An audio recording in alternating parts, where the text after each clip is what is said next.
There's this Nikko that I've put a lot of work into, but it still isn't quite right. I did also get new filter capacitors for it, but it also needs something, whether it's simply cleaning these front panel switches or replacing transistors.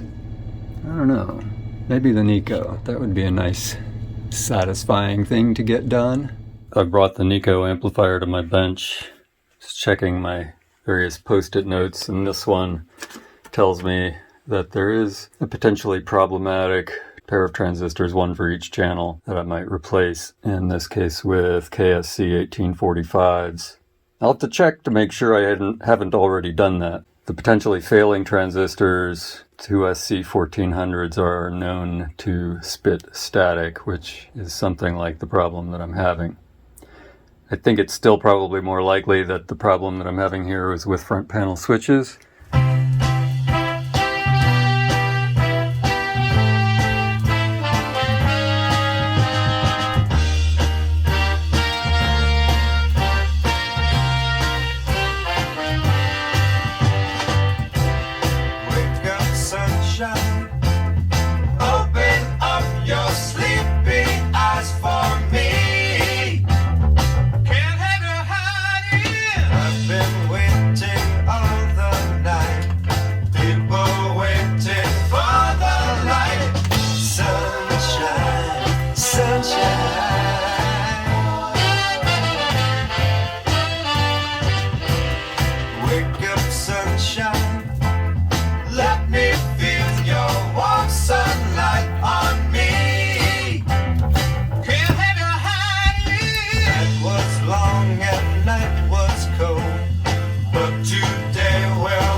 Here's something under the subject heading of, crap. The first time I worked on this and did most of the work, I disconnected the wires on the other end of that set of wires right there from the circuit board so that I could pull the faceplate clean off. That is supposed to connect to the faceplate LED. And I don't know exactly how I managed to do it, but I managed to break those wires. That sucks. Not even sure how I'm going to fix that. I'll figure something out, but damn. I've replaced the filter cap. Well, it was a double capacitor because this has both positive and negative rails. So I've used the same bracket but with neoprene foam tape to secure the two new capacitors in the old bracket. The negative terminal is uncomfortably close to the chassis. Oh well, I've put a bit of a zip tie there to try to ensure the spacing. And another zip tie here to keep the positive wires, the red ones, clear of the chassis, because I managed to put a bit of a hole in the insulation on one of the wires, so I just want to keep them together and away from the chassis so they don't short to the chassis. That would be bad. So not the most beautiful replacement, but it should be durable. And now to what's probably the real problem here, which is these front panel switches here.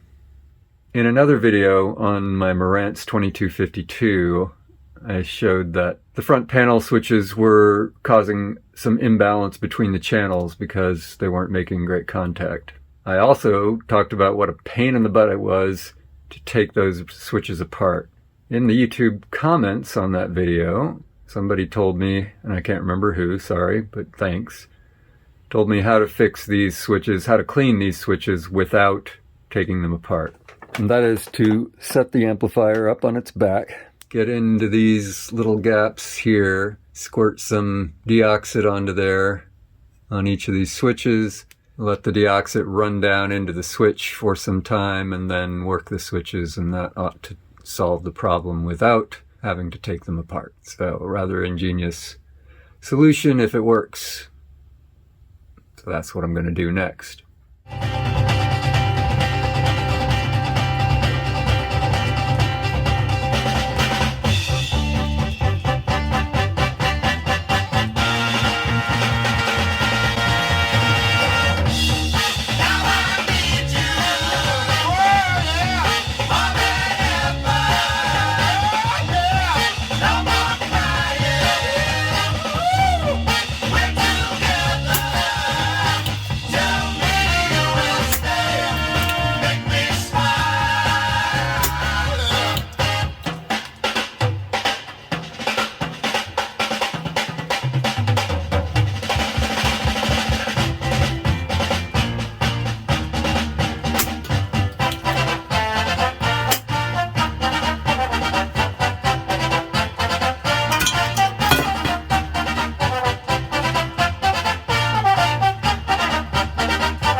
So the switches are cleaned up, and I checked all the connections, and they're all 0.0 or 0.1 ohms, which is what you want. Now I've got to deal with the problem that I caused, which is this broken leg on the diode on the front panel. I am going to try to reconnect that leg with solder. I've cleaned up all the metal surfaces as best I could with 400 grit sandpaper. And we'll also put some flux on there, of course, And the idea is that I want to give the solder its best chance to actually make a good connection there. I'm not overly optimistic that this will work, but it's worth a shot, I think. As far as the transistors that I was talking about before, I did replace those already. So once I got it back together, I will have done just about everything that can be done except for completely rewiring everything. I think there's a pretty good chance that it's going to work really nicely after this. I hope. Wish me luck.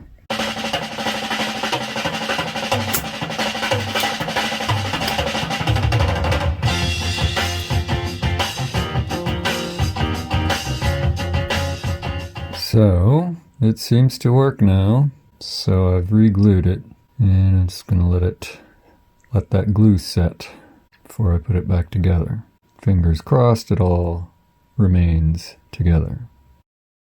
The glue has now set for a couple of days. It's Monday and I glued this on Saturday. I'm going to check it right now to see that it still lights up. Yes, it does light up. I'm going to take this out to my test rig and see how it sounds. It's been difficult to test these in the test rig because the problem kind of comes and goes. It's an intermittent issue.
shine can't be seen. And I compare you to a kiss from a rose on the grave. Ooh, the more I get of you, stranger it feels, yeah. And now that your rose is in bloom, a light hits the gloom on the grave.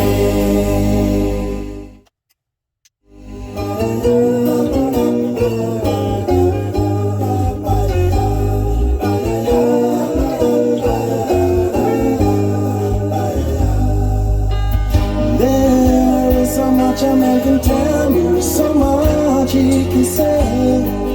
You remain my power, my pleasure, my pain, baby.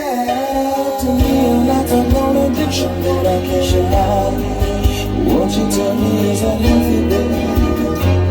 Did you know that when it snows, my eyes become a light, and the light that you shine can't be seen?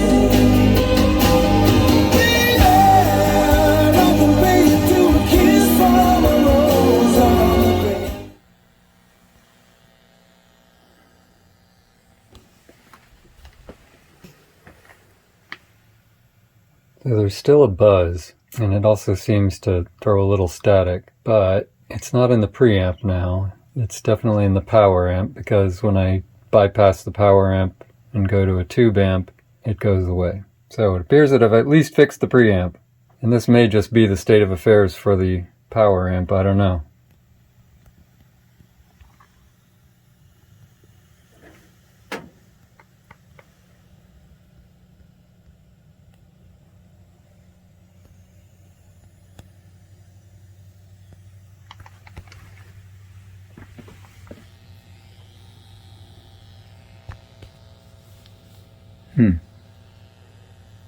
Odd, now the buzz is only in one channel.